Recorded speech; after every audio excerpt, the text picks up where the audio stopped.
If this light does not blink, your battery may be too weak to communicate to the vehicle. If this occurs, the battery may need to be replaced.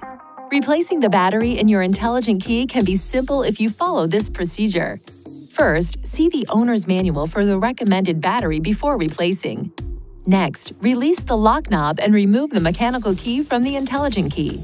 Place a cloth over a small flathead screwdriver and insert the tip into this slit.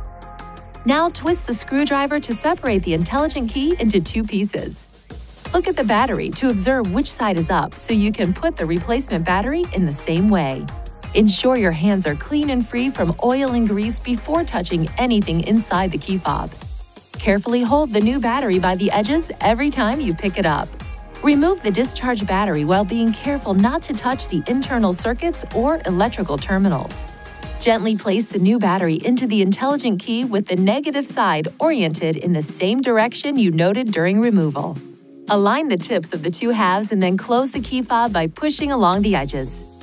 Lastly, operate the intelligent key to ensure it works properly. If you need assistance with replacement, it is recommended you visit a Nissan dealer. Please see your owner's manual for important safety information, system limitations, and additional operating and feature information.